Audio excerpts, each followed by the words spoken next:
ओम श्री परमात्मने नमः। ओम श्री परमात्मने नमः। अथ वेदांत दर्शन अथ वेदांत दर्शन शांति पाठ। शांति पाठ। ओम पूर्णमद पूर्णमद पूर्णमिदं पूर्णमिदं पूर्णात् पूर्णमुदच्यते पूर्णात् पूर्णमुदच्यते पूर्णस्य पूर्णमादाय पूर्णस्य पूर्णमादाय पूर्णमेवावशिष्यते। पूर्णमेवावशिष्यते। ओम शांति शांति शांति। Rub your both palms. Apply an eyes. Slowly and gently open your eyes. Om Shanti.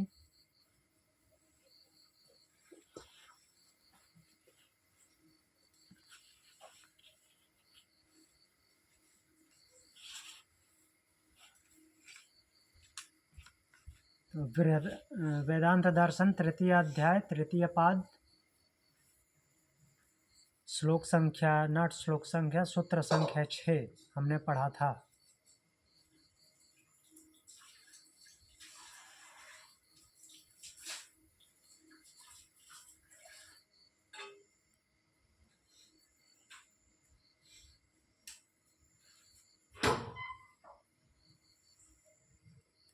यहाँ तक कुछ पूछना है? सूत्र संख्या 6 तक? नहीं। तब 7वां सूत्र देखते हैं।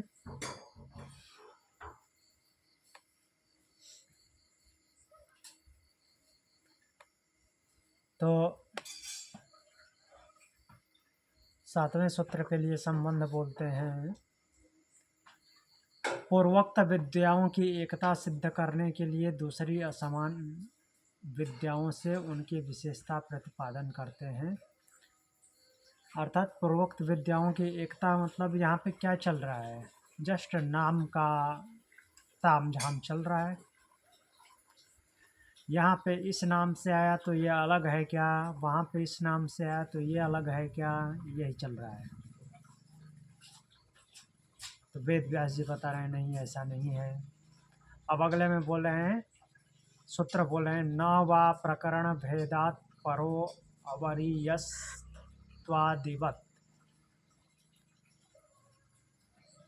तो मीन्स प्रश्नकर्ता के मन में ऐसे प्रश्न उठ सकते हैं, इसी का जवाब वो दे रहे हैं। न वा प्रकरण भेदात परो अवरीय। पर और अवर दो शब्द हैं। पर मतलब कि ऊपर, अवर मतलब कि नीचे। त्वादिवत् वा शब्द है, वा मतलब कि अथवा इसके अलावा। किसके अलावा? दहर विद्या और एक और जो आई है विद्या, प्रजापत्य विद्या। प्रजापत्य अर्थात कि ब्रह्म, दहर उसका मतलब है ब्रह्म लिया गया है। बट जो दहर है, दहर किसके लिए एक्चुअली आता है? हृदय आकाश के लिए। वहाँ पे ब्रह्म रहता है, तो इसलिए ब्रह्म के नाम पे भी उसका प्रकरण में दहर नाम से उस विद्या को बोला गया है। तो उनके अलावा परो अवरी मीन्स जो पर है, उत्कृष्ट है, श्रेष्ठ है, और जो अवर है अर्थात नीचे है। तो पर और अवर इन दोनों गुणों से युक्त दूसरी विद्याओं की भांति अन्य मीन्स दहर और प्रजापत्य के अलावा और जो दूसरे दूसरे नाम से बोले गए हैं, प्रकरण भेदात न, प्रकरण के भेद से अर्थात विवेचना व्याख्यान के भेद से क्या बोल रहे हैं कि वो विद्याएं न न कहने का तात्पर्य है कि अलग नहीं है, अर्थात कुछ भी कहने का तात्पर्य ये है कि कुछ भी बोल लीजिए, वो विद्या ब्रह्म विद्या ही है, अर्थात ब्रह्म के बारे में ही एक्सप्लेन किया गया है, कुछ भी ना माने दीजिए। भाव समझने की कोशिश करनी है किसके बारे में बोला जा रहा है।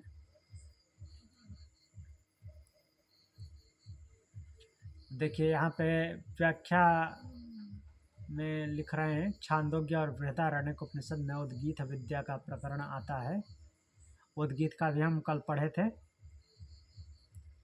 दोनों उपनिषदों में आता है, छांदोग्य में भी और बृहदारण्यक में भी। लेकिन छांदोग्य में जिस प्रबलता के साथ आता है, उसी प्रबलता के साथ बृहदारण्यक में नहीं आता।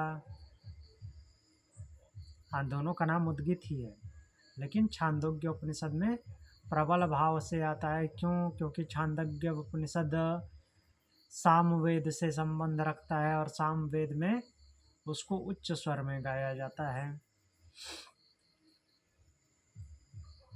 तो वह उद्गीत की ओंकार अक्षर के साथ एकता करके उसका महत्व बढ़ाया गया। वहाँ महत्व बढ़ाया गया है किसमें? छांदोग्य उपनिषद एक पूरा खंड उसी पे है, इसलिए उसका फल भी अत्यंत श्रेष्ठ बताया गया है। छांदोग्य उपनिषद 1:9 से 4 तक।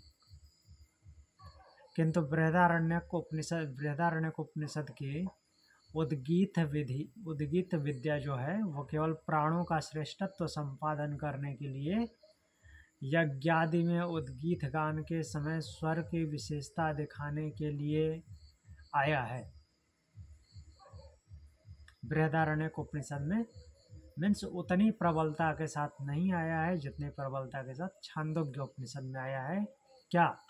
उद्गीत गान के बारे में, उद्गीत विद्या के बारे में, अर्थात ओंकार को उच्च स्वर में बोलने के बारे में। तो इसलिए उसका फल वैसा ही बताया गया है, मीन्स जैसा भाव रहेगा वैसा ही उसका फल आएगा।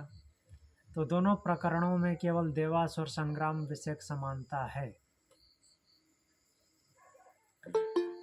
लेकिन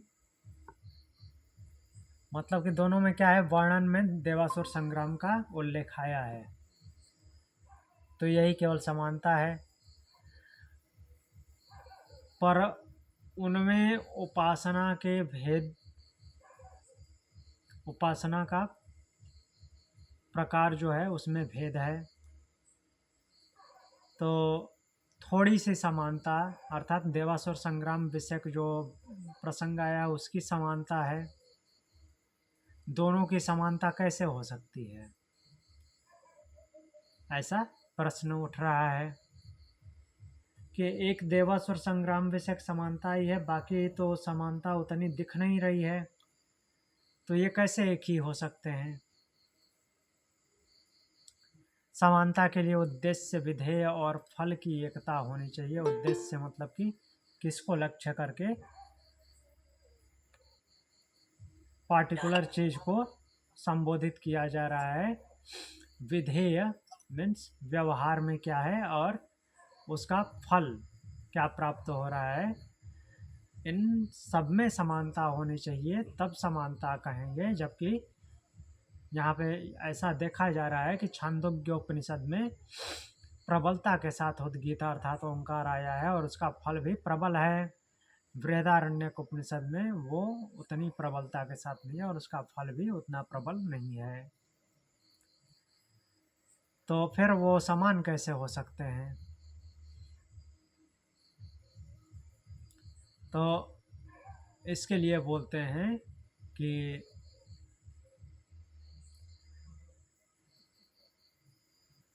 जो ऊपर कही हुई दहर विद्या और प्रजापत्य विद्या है, उनमें ऐसी बात नहीं है, क्योंकि दोनों का वर्णन में केवल नाम में भेद है, पर भाव वगैरह सब एक ही है। अतः वर्णन मात्र का भेद होने के कारण उत्तम और मध्यम आदि के भेद से युक्त उद्गीत विद्या की भांति ऊपर कही हुई दहर और प्रजापति विद्या में भेद सिद्ध नहीं हो सकता। तो बोल रहे हैं कि दोनों के उद्देश्य विधेय और फल में भेद नहीं है। तो यहाँ पे अब आया था उद्गीत, छांदोग्य और बृहदारण्यक में। इनके व्याख्या से इतर कुछ देखते हैं। सूत्र ही देखते हैं। सूत्र में क्या लिखा है? पर और अवर। पर और अवर मतलब कि एक की उत्कृष्टता दिखाई गई है और एक जगह पे उसी की एक ही विद्या को मीन्स थोड़ा नीचे लेवल पे दिखाया गया है। तो प्रकरण के भेद होने से अर्थात उपासना का भेद बताया गया, वो अलग अलग तरीके से उपासना बताई गई है। तो ऐसा होने से वो जो विद्याएं हैं अलग अलग सिद्ध नहीं होंगी। सूत्रकार का कहना ये है, दोनों ब्रह्म विद्या ही है और उसको अलग अलग नहीं माना जाएगा। अब फिर शंका उत्पन्न हो रही है, तो शंका का उत्पन्न जो हुई है उसी का उत्तर देते हुए आगे फिर बोलते हैं, संज्ञातश्चेतदुक्तम अस्ति तो तदपि चेत। यदि ऐसा कहें, संज्ञात, संज्ञा के भेद होने पर, संज्ञा बोले तो नाम, नाम गुण आदि, नाम और गुणों के भेद होने पर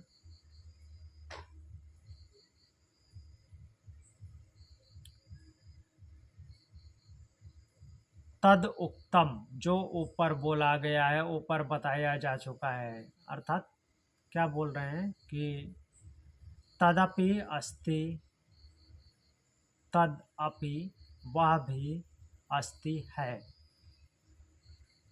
इससे क्या समझ आया? फिर देखते हैं। यदि ऐसा कहें कि संज्ञा के भेद होने पर संज्ञात, संज्ञा से अर्थात नाम और गुणों से, तद उक्तम, जो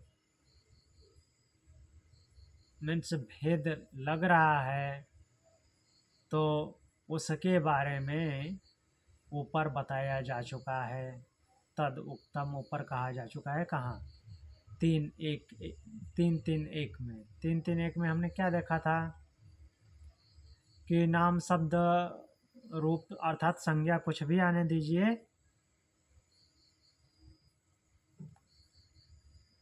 भाव अर्थात प्रेरणा, विशेषता किसकी बताई जा रही है,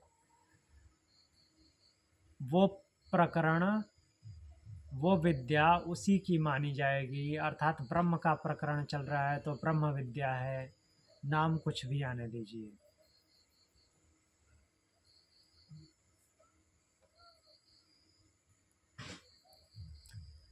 तो देखिए, जैसे यहाँ पे आगे दहर विद्या और प्रजापत्य विद्या आई है, नाम अलग अलग है लेकिन किसके बारे में बोल रहे हैं? दोनों ब्रह्म के बारे में।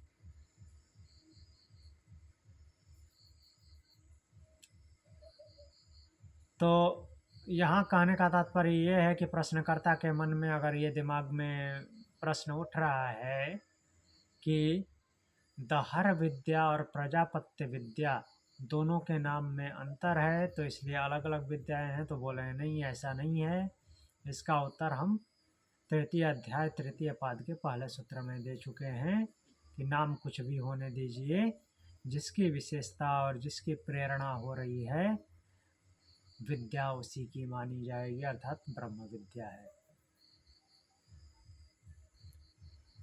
आगे लिख रहे हैं कि समस्त उपनिषदों में भिन्न भिन्न नामों से जिन ब्रह्म विद्याओं का वर्णन है, उन सब में विधि, वाक्य, फल और उद्देश्य, विधेय आदि की एकता होने से सब ब्रह्म विद्याओं की एकता है। इसलिए यहाँ संज्ञा भेद से कोई विरोध नहीं है। सब ब्रह्म विद्याओं भी नहीं लिखना चाहिए, ब्रह्म विद्या एक ही है,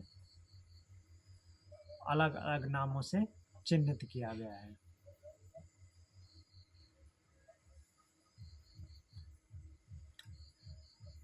अब आगे बढ़ते हैं।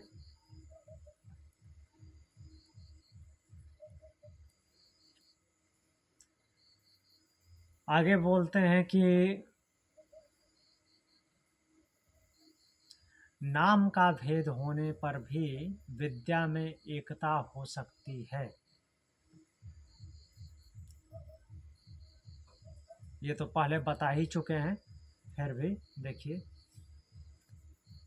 इस बात को सिद्ध करने के लिए दूसरा कारण बताते हैं, एक और सूत्र बोलते हैं इस पे, व्याप्तेश्च समंजसम।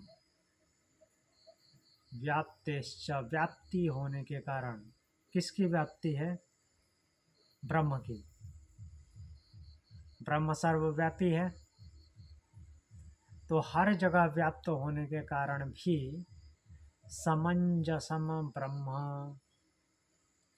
सभी विद्याओं में सामंजस्य है, और वो समंजसम, तो बोल रहे हैं कि सभी विद्याओं में सामंजस्य है, अर्थात वो एक के ही बारे में बताते हैं, और वो है ब्रह्म। वह पर ब्रह्म परमात्मा सर्वव्यापी, सर्वशक्तिमान और सर्वज्ञ, इसलिए ब्रह्म विषयक विद्या के भिन्न भिन्न नाम और प्रकरण होने पर भी उनकी एकता होना उचित है, ऐसा बोला गया है। अब आगे बढ़ते हैं। बोल रहे हैं कि इससे अब यह जिज्ञासा होती है कि विद्याओं की एकता और भिन्नता का निर्णय करने के लिए प्रकरण, संज्ञा और वर्णन की एकता और भेद की अपेक्षा है या नहीं। मतलब कि नाम जो अलग अलग आ रहे हैं, व्याख्याएं अलग अलग हो रही हैं, उनका कुछ महत्व है भी या नहीं, इस पर कहते हैं सर्वाभेदादन्यत्रे में। सर्वाभेदात, सर्व, सर्व किसे बोलेंगे? ब्रह्म को। उस सर्वस्वरूप की जो विद्या है, उस विद्या से भेदात, तो सर्वस्वरूप के विभिन्न विभिन्न नामों से जो विद्याएं आई हैं, ये जो भेद बताया गया, भेद के नाम से ऊपर कहा गया है, बट वास्तव में है एकता, ब्रह्म विद्या ही है। अन्यत्र इमे, तो अन्यत्र मीन्स दूसरे जगह भी, अर्थात दूसरे विद्या में, दूसरे विद्या से। इमे, इमे मतलब इनको समन्वित कर लेना चाहिए, उनमें संबंध जोड़ लेना चाहिए, क्योंकि वो सर्वभेदात, सर्व के भेदों का समन्वय हुआ है ऊपर। तो जो कुछ जहाँ कहीं भी बच जाता है दूसरे से लेकर के, उसको पूर्ण कर लेना चाहिए, कहने का तात्पर्य ये है।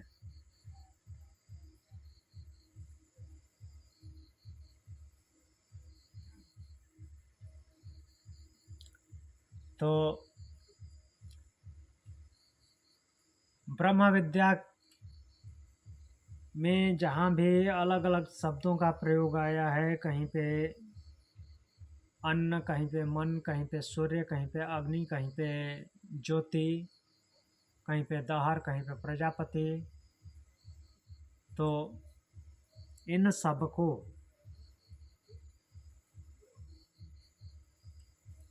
इन सब में कोई भेद नहीं है, ऐसा मानना चाहिए। और एक में अगर किसी चीज़ की कमी है तो दूसरे से उसको लेकर के उसकी पूर्ति कर लेनी है।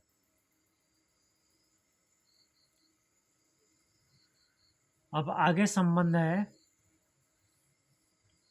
श्रुति में एक जगह ब्रह्म विद्या के प्रकरण में ब्रह्म के जो आनंद, सर्वज्ञता, सर्वकामता, सत्य संकल्पत्व, सर्वेश्वरत्व तथा सर्वशक्तिमत्ता आदि धर्म बताए गए हैं, उनका उपसंहार दूसरी जगह ब्रह्म के वर्णन में किया जा सकता है।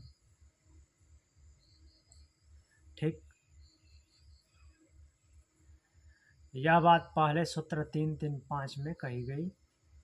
अतः यह जिज्ञासा होती है कि तैत्तरीय उपनिषद में आनंदमय पुरुष के वर्णन में पक्षी के रूप में जिन शब्दों का वर्णन आया है, क्या उनका भी सर्वत्र उपसंहार किया जा सकता है? तो देखते हैं। 3.3.5 में वर्णन किया गया है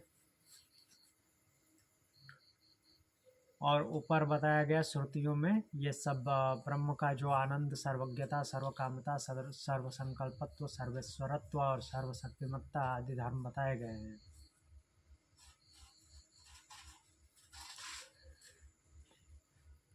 तो आनंदमय पुरुष के बारे में बोल रहे हैं कि पक्षी के रूप में जिन शब्दों में वर्णन आया है, क्या उसका भी सर्वत्र उपसंहार किया जा सकता है?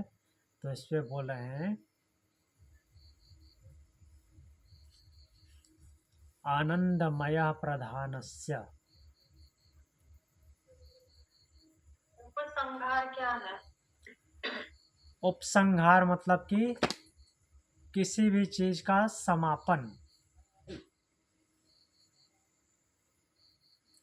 तो यहाँ पे देखिए, यहाँ पे जो आप उपसंहार एक प्रकार से बोले तो समराइजेशन करना, कंक्लूड करना। हाँ।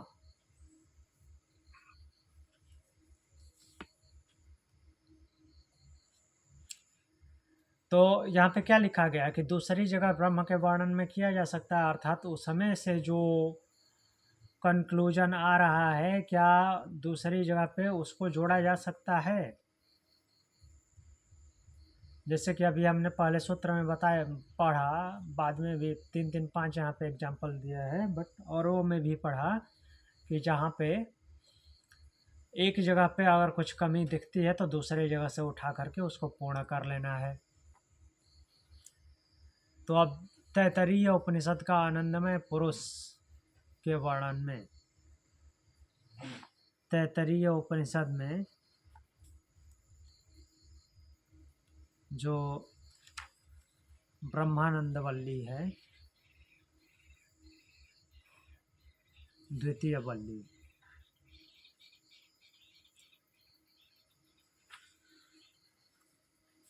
तो उसमें आनंदमय पुरुष के वर्णन में पक्षी के रूप में, पक्षी के रूपक में जिन शब्दों का वर्णन आया है,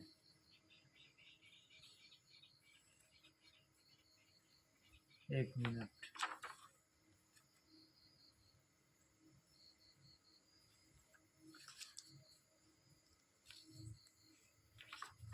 द्वितीय वल्ली, ब्रह्मानंद वल्ली, आनंदमय पुरुष के वर्णन में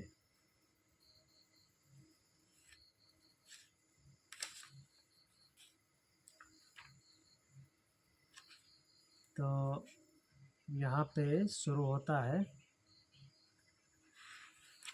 अनुप्रश्न,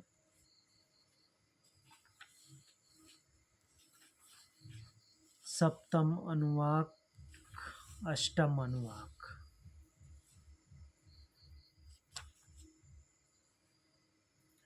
सहसा आनंद मीमांसा भवति, युवा स्यात् सा योद्वाध्यायक आशिष्टो दृढ़िष्टो बलिष्ठस्तस्मेति पृथिव्यां सर्वं वित्तस्य पूर्णा स्यात् स एको मानुषानंद। ते आनंद का प्रकरण आकर के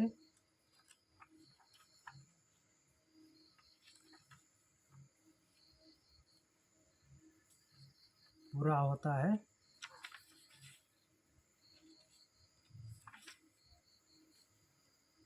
अष्टम अनुवाक में ही है।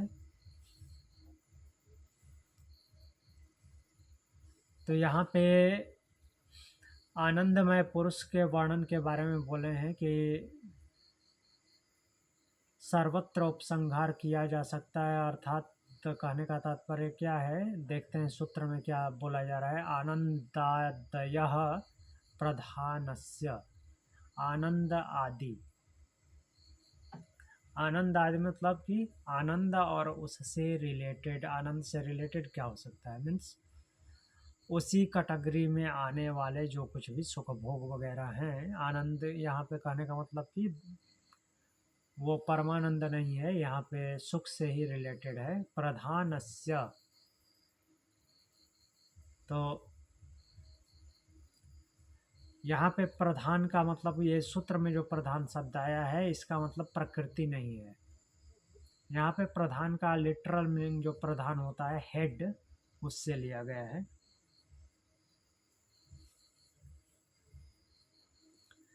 तो प्रधानस्य मतलब कि प्रधान का,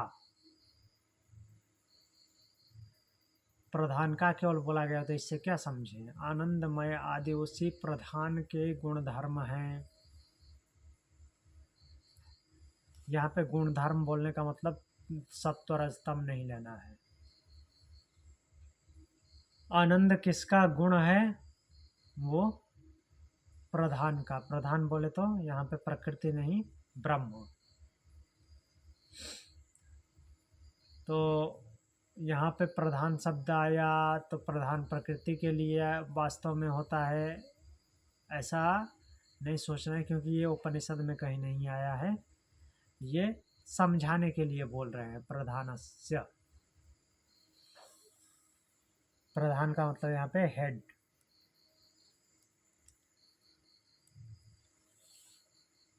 तो आनंद, सर्वगतत्व, सर्वात्मत्व तथा सर्वज्ञता आदि जितने भी परब्रह्म परमात्मा के धर्म हैं, यदि श्रुति में एक जगह ब्रह्म के वर्णन में आए हैं तो दूसरी जगह भी ब्रह्म के वर्णन में उनका उपसंहार किया जा सकता है।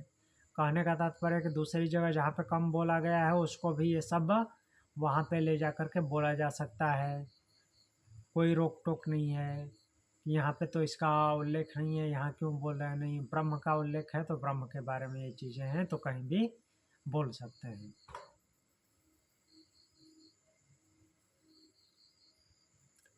तो आगे बोलते हैं,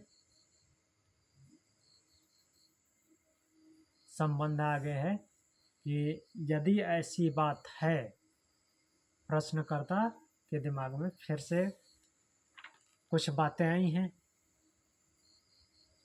कि अगर ऐसी बात है तब तो तैत्तरीय उपनिषद में जो आनंदमय आत्मा का प्रकरण प्रारंभ करके कहा गया है कि प्रिय ही उसका सिर है, मोद दाहिना पंख है, प्रमोद बायां पंख है, इस प्रकार का वर्णन वहाँ पे आता है। आनंद आत्मा है और ब्रह्म ही पूंछ एवं प्रतिष्ठा है।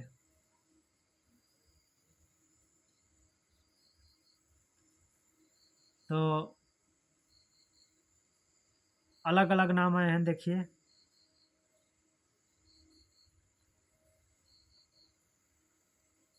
समझाने के लिए क्या क्या शब्द प्रयोग किए गए हैं, उस ब्रह्म की विवेचना की गई है। और किन नामों से, ये जबकि नॉर्मल उस ब्रह्म के लिए फिट नहीं बैठते, फिर भी बोला गया है, अलग अलग नामों में उसको बोला गया है कि प्रिय ही उसका सिर है, मोद दाहिना पंख है, प्रमोद बायां पंख है, आनंद,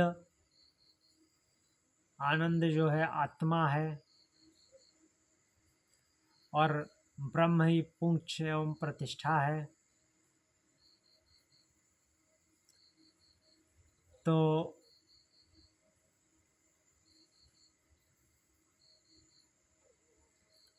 मोद प्रमोद ये जो है भुजाओं के लिए प्रयोग किया गया है, और ब्रह्म को पुंछ और प्रतिष्ठा बताई गई है, किसका, आत्म तत्व का। तो बोले इसके अनुसार प्रिय शिरस्त्व आदि धर्मों का भी सर्वत्र ब्रह्म विद्या में संग्रह हो सकता है। तो ऐसी आशंका होने पर बोलते हैं, अर्थात यहाँ पे कहने का तात्पर्य क्या है कि तैत्तिरीय उपनिषद में ये सब जो बोला गया है इनका दूसरी जगह पे भी यूज हो सकता है, क्योंकि पहले हमने पढ़ा है कि जहाँ पे जो चीज़ नहीं है ब्रह्म के बारे में दूसरी जगह से लेकर रख सकते हैं। तो इसके लिए बोलते हैं प्रिय शिरस्त्वाद्य प्राप्तिरूप चयापचयौ ही भेदे। तो क्या बोले हैं? प्रिय शिरस्त्वाद्य प्राप्ति,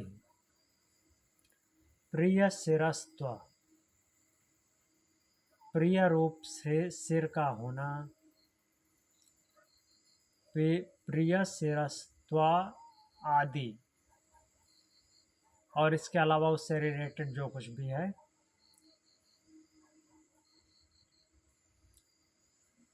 तो प्रिय शिरस्त्वाद प्राप्ति आदि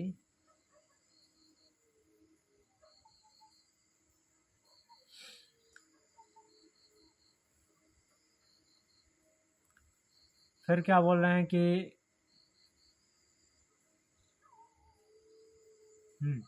भेदे उपचयापचयौ, चयापचय, चयापचय मीन्स कम ज़्यादा होना किसी भी फील्ड में, उसको चयापचय बोला जाता है। और ये उप शब्द आ गया, उपचयापचय।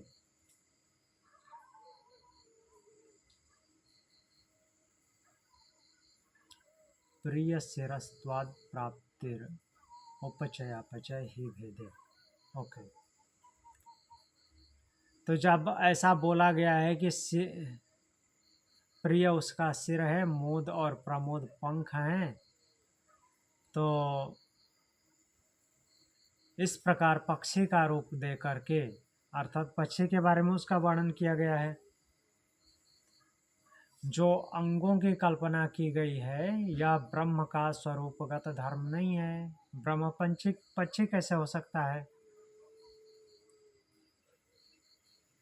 तो अतः इसका संग्रह दूसरी जगह ब्रह्म विद्या के प्रसंग में करना उचित नहीं है, ऐसा बोल रहे हैं कि ऐसे पक्षी के वर्णन के रूप में दूसरी जगह ले जाना ठीक नहीं है। हाँ, यहाँ पे ब्रह्म का वर्णन है वो चलेगा। कहने का तात्पर्य क्या है कि जो चीज़ उसमें कम पड़ रही है उतना ही जोड़ना है। यहाँ पे पक्षी के रूप में अलग से वर्णन पूरा का पूरा ऐसा प्रसंग उठा के ले जाना उचित नहीं है।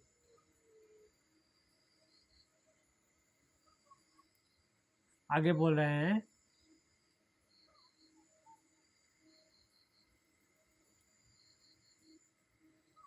कि अंग प्रत्यय के भेद से, अंग प्रत्यय मतलब जो उसके एलिमेंट्स हैं, अवयव,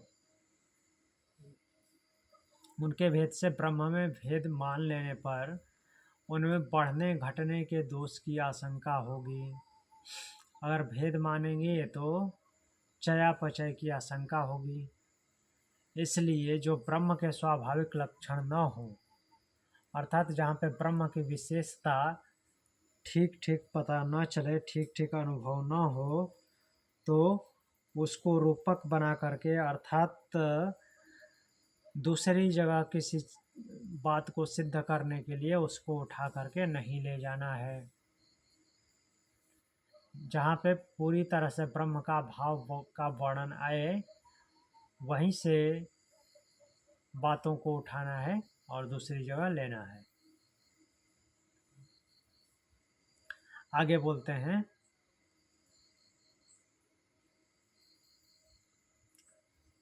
संबंध आ गया है, उसमें जो आनंद और ब्रह्म शब्द आए हैं उनको दूसरी जगह लेना चाहिए या नहीं? अगर मान लीजिए कि इसको मना कर रहे हैं कि जहाँ पे ब्रह्म का भाव न उत्पन्न हो उसको दूसरी जगह नहीं लेना है, तो अब आगे बात है कि आनंद और ब्रह्म शब्द आए हैं, उनका प्रयोग करना चाहिए कि नहीं दूसरी जगह पे। तो बोल रहे हैं इतरे त्वर्थ सामान्यात,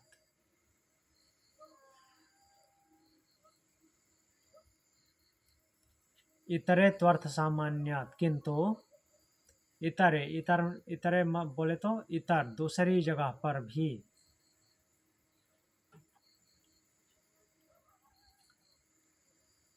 दूसरी जगह बोले तो अन्य दूसरी श्रुति में उपनिषद में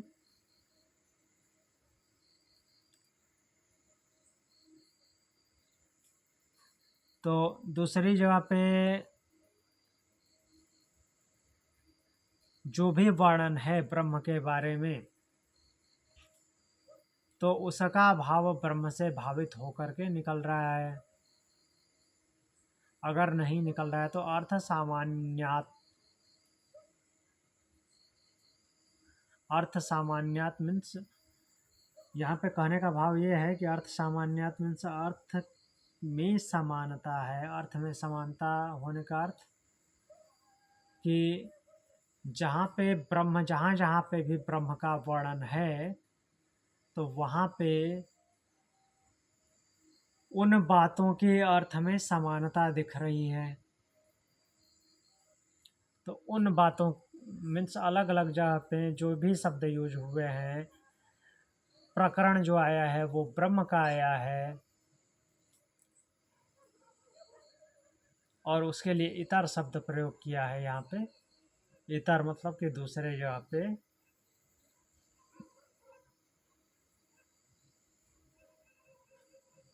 अर्थ सामान्य है। अर्थ सामान्यात का मतलब कि अर्थ में समन्वय हुआ है या अर्थ सामान्य है, अर्थात ब्रह्म की ही बात चल रही है और दूसरी जगह पे भी ब्रह्म विद्या की सिद्धि हो रही है।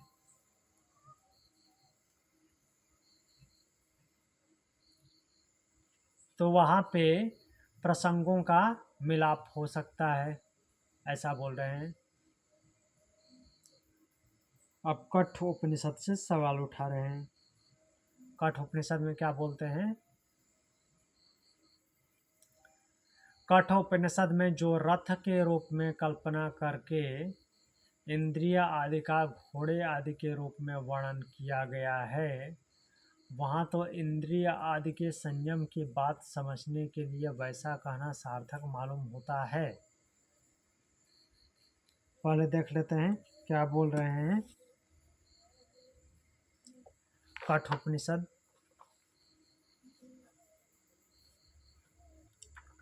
कठोपनिषद में चलेंगे जहाँ पे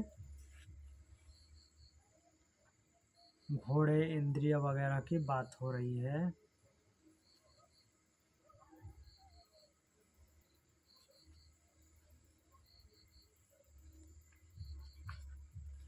एक मिनट रुक जाइए।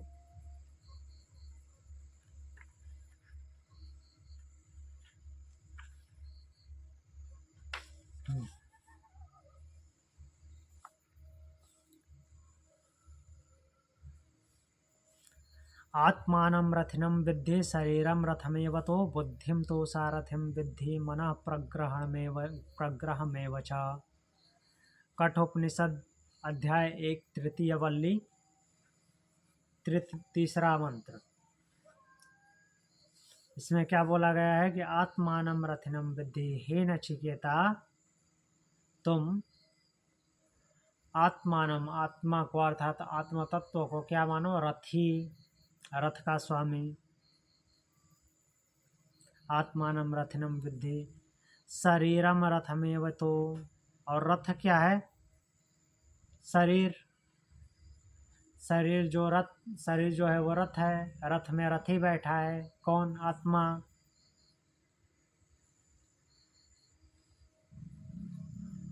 फिर बोल रहे हैं कि बुद्धिम तो सारथिम विद्धि।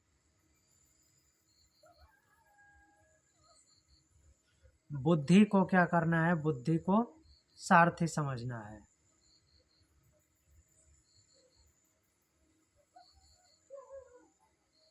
मनः प्रग्रहमेव च, और मन लगाम है। इंद्रियाणि हयानाहुर विषयाम तेषु गोचरान। इंद्रियाणि हयान आहुर विषयान तेनु गोचरान। तो ज्ञानी जन क्या बोलते हैं? इंद्रियाणि हयान, इंद्रियां क्या है? हयान, घोड़े। इंद्रियों को घोड़ा समझो।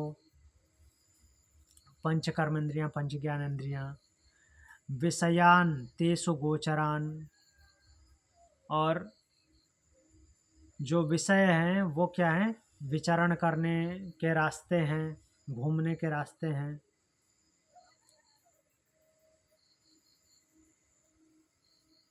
फिर बोलते हैं आत्मेंद्रिय, आत्मेंद्रियम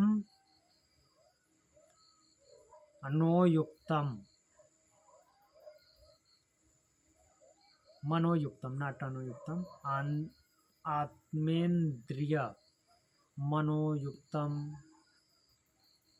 तो शरीर, इंद्रिय और मन, इन सब के साथ रहने वाला जीवात्मा क्या है? भोक्ता इति, इन सब का भोक्ता है। अब आते हैं सूत्र में, संबंध में। इंद्रिय आदि संयम की बात समझाने के लिए वैसा कहना सार्थक मालूम होता है। कैसा? जैसा कि ये इन दोनों मंत्रों में बोला गया है, वो हमने देखा। तो आगे प्रश्न क्या है? परंतु यहाँ तो पक्षी के रूप का कोई विशेष प्रयोजन नहीं दिखता। यहाँ पे जो संबंध में बार बार पक्षी शब्द आ रहा है, वह एक प्रकार से ब्रह्म के नाम पे आ रहा है। तो बोले हैं कि अतः यहाँ इस रूप की कल्पना किस लिए की गई है? अर्थात इस जीवात्मा को रथ के माध्यम से क्यों देखा गया है?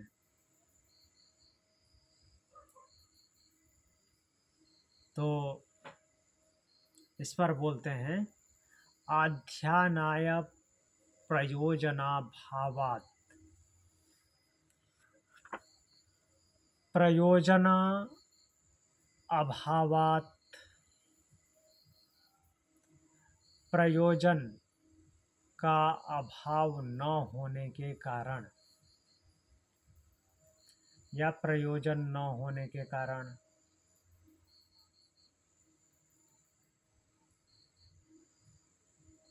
अध्यायनाय, या फिर अध्ययन करने के लिए। किसके बारे में? उस परमात्मा के बारे में, या आत्म तत्व के बारे में। आत्म तत्व के बारे में अध्ययन करने के लिए, या फिर और कोई प्रयोजन और कोई उद्देश्य न होने के कारण भी यहाँ पे ऐसा वर्णन आया है।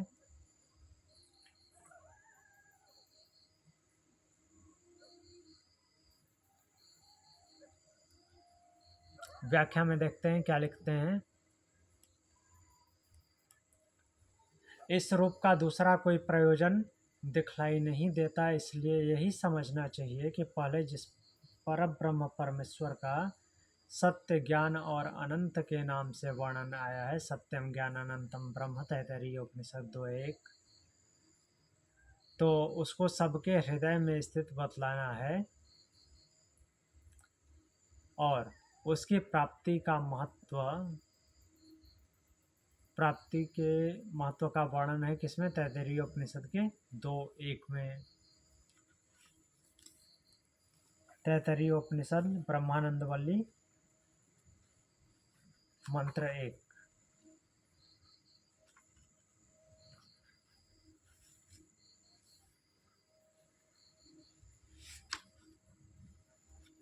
तैतरीय उपनिषद द्वितीय वल्ली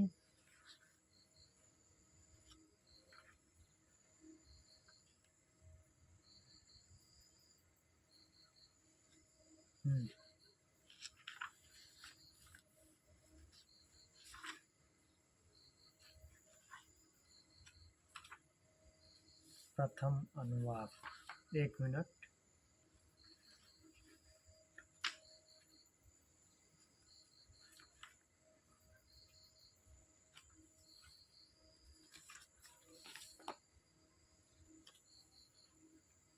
हाँ, तो द्वितीय वल्ली के प्रथम अनुवाक में बोला गया है, सत्यम ज्ञानम अनंतम ब्रह्म यो वेद निहितम गुहायाम परमे व्योमन सो अश्नुते सर्वान कामान स ब्रह्मणा विपश्यते थी।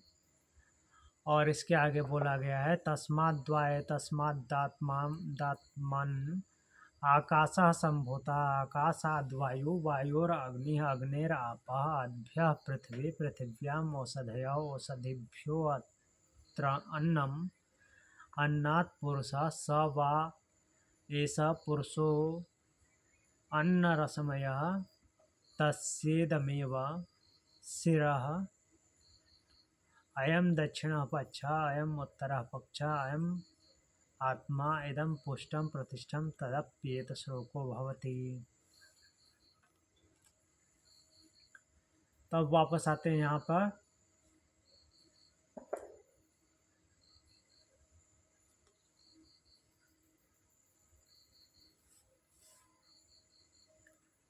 यहाँ पे क्या बोला गया है कि उसको प्राप्त करने का एकमात्र उपाय बारंबार चिंतन करना है और उसके स्वरूप की कुछ जानकारी हुए बिना चिंतन नहीं हो सकता।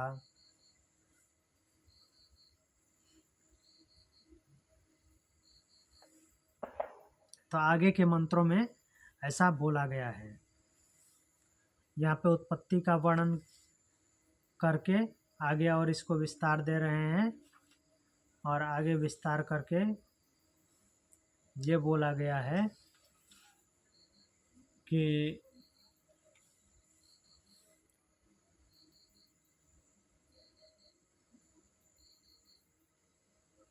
उसको जाने बिना अर्थात उसकी अनुभूति के बिना उसका चिंतन नहीं हो सकता। अतः वह किस प्रकार सबके हृदय में व्याप्त है, यह बात समझाने के लिए यहाँ अन्नमय आदि कोशवाचक शब्दों का प्रकरण उठाया गया, जो अभी हमने पढ़ा सूत्र के माध्यम मंत्र के माध्यम से।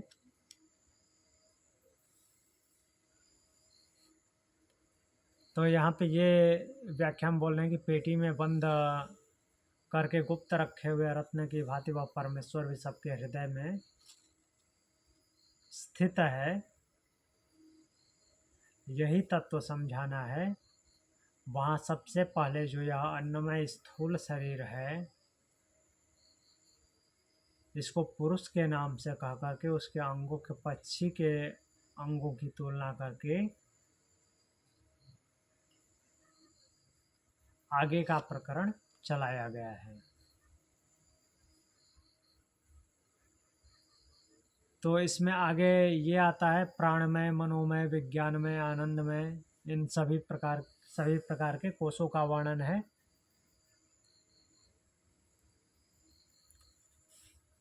और साथ ही प्रत्येक आत्मा का एक ही तत्व को निश्चित किया गया है, अर्थात एक के बाद दूसरा फॉलोअप हो रहा है। इससे यह मालूम होता है कि उत्तर सूक्ष्म तत्व के भीतर दृष्टि ले जा करके उस एक ही अंतरात्मा को लक्ष्य कराया गया है।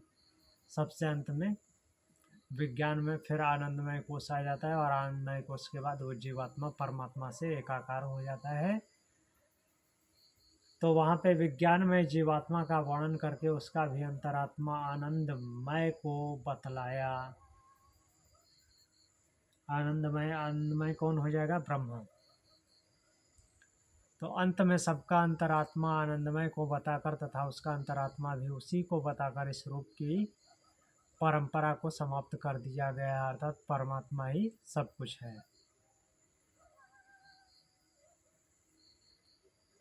तो बोल रहे हैं कि इससे यही सिद्ध होता है कि परमात्मा चिंतन करने के लिए उसके सूक्ष्म तत्वों को समझना ही रूप का प्रयोजन है। अर्थात जब तक, कहने का तात्पर्य क्या है कि जब तक उसकी अनुभूति नहीं हो जाती तब तक उसको नहीं जाना जा सकता, और अनुभूति करने के लिए उसको जानना अर्थात उसके भाव से भावित होना जरूरी है। इसके लिए ईशावास्य उपनिषद का भी मंत्र ले सकते हैं। तो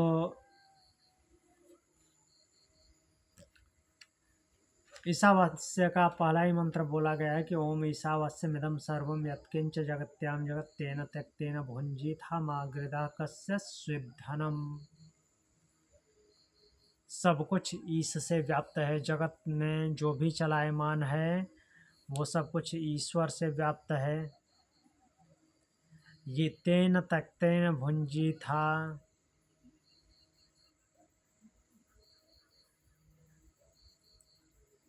तेन त्यक्तेन भुञ्जीथा मागृधा कस्य स्विद्धनम्। तेन मीन्स उसको जो कुछ आपको पास है, आपको मिला है, उन सबको त्याग पूर्वक भोग करो।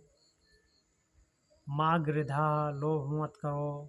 कस्य स्विद्धनम, धन किसका है, अर्थात यहाँ पे बोला गया है कि धन किसी का नहीं है, अर्थात आता है जाता रहता है। फिर दूसरा मंत्र बोलते हैं कि कुर्वन्ने वेह कर्माणि जीजी वेशात समा एवं त्वपि नान्यथ्येतो अपि न कर्म लिप्यते नरे। तो इस प्रकार से कर्मों को करते हुए 100 वर्ष तक जीने की इच्छा करनी चाहिए। एवं तो नान्यथो अपि, यदि ऐसा करते हैं तो प्राणी क्या है, कर्मों से नहीं बंधता है।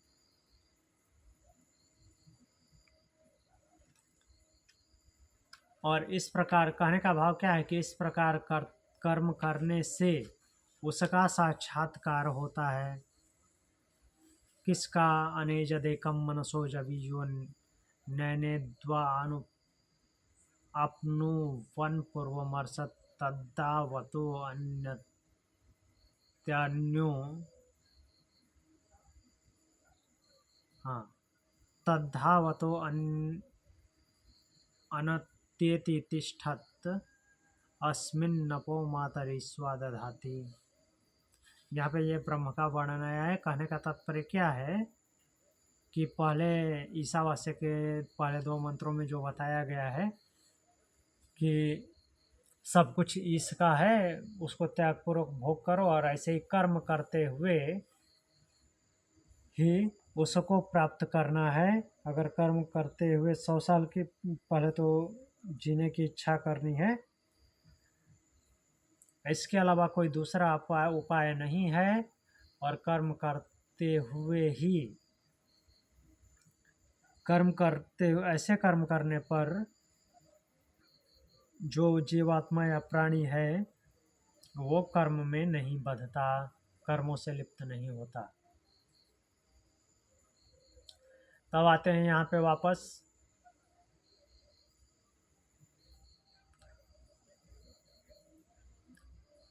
तो क्या बोल रहे थे कि उत्तर सूक्ष्म तत्व के भीतर दृष्टि ले जाने पर यह एक अंतरात्मा को लक्ष्य कराया गया। वहाँ विज्ञान में जीवात्मा वर्णन करके उसका अंतरात्मा आनंदमय को बताया गया है। अंत में सबका अंतरात्मा आनंदमय को ही बताया गया है, अर्थात आनंदमय ही जो है वो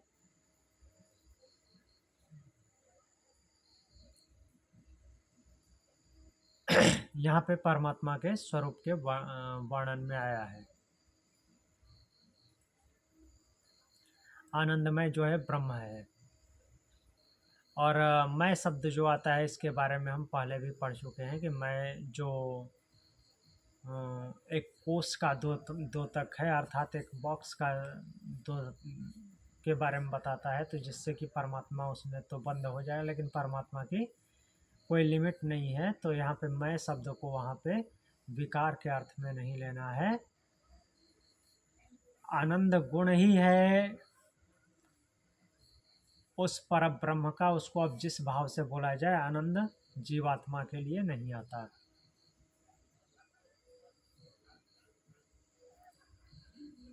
तो इस प्रकार से यहाँ पे बताया गया है कि सबका जो अंतरात्मा, अब आनंद को बताया गया है, अर्थात आनंद ही ब्रह्म है, ऐसा बता करके इस प्रकरण को बंद कर दिया गया है। इससे यही सिद्ध होता है कि परब्रह्म जो परमेश्वर परमात्मा है, उसका भली भांति चिंतन करने के लिए, तो भली भांति चिंतन करने के लिए उसको अत्यंत सूक्ष्मता से समझना आवश्यक है।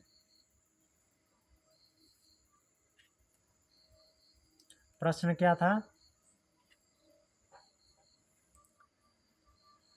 कठोपनिषद का प्रकरण उठा करके बोले हैं कि रथ के बारे में जिसका वर्णन किया गया है,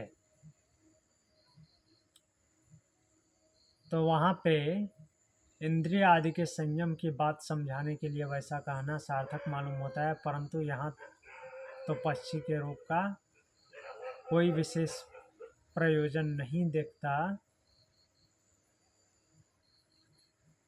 अतः यहाँ एक रूप की कल्पना किस लिए की गई है, ये प्रश्न था।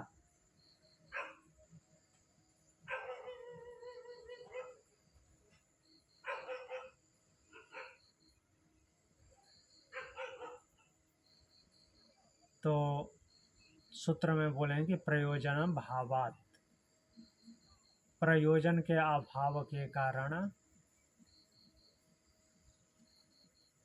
प्रयोजन के अभाव, प्रयोजन अभावात अर्थात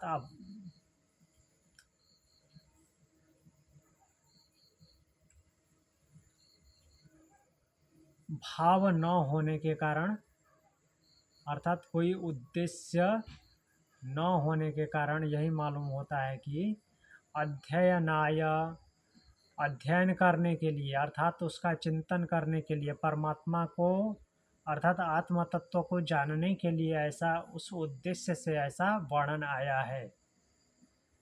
तो इसको माध्यम बना के और तैतरीय उपनिषद में ले गए हैं और सबको एंड कहाँ पे किए हैं? आनंद पे। और आनंद जो है, आनंद ही परमात्मा है, अर्थात परब्रह्म का स्वरूप, परब्रह्म का जो लक्षण है वो आनंद है। तो किसी भी रूप में अगर आनंद का वर्णन किया जाता है, अर्थात सबकी स्थिति किस में बताई गई है? आनंद, आनंद में, अर्थात आनंद ही ब्रह्म है। तो कहने का तात्पर्य क्या है कि सब कुछ को अलग अलग रूपों में, अलग अलग शब्दों के माध्यम से बता करके उसकी स्थिति आनंद में स्थापित की गई है। अर्थात जो कठोपनिषद से प्रश्न उठाया गया है, वो भी उस आत्म तत्व को समझने के लिए ही किया गया है, और वैसे रथ का माध्यम बनाया गया है आत्मा को जानने के लिए। जब उस माध्यम से भी जीवात्मा जब लिबरेट हो जाता है, मुक्त हो जाता है, तो वो परमात्मा में समाहित हो जाता है।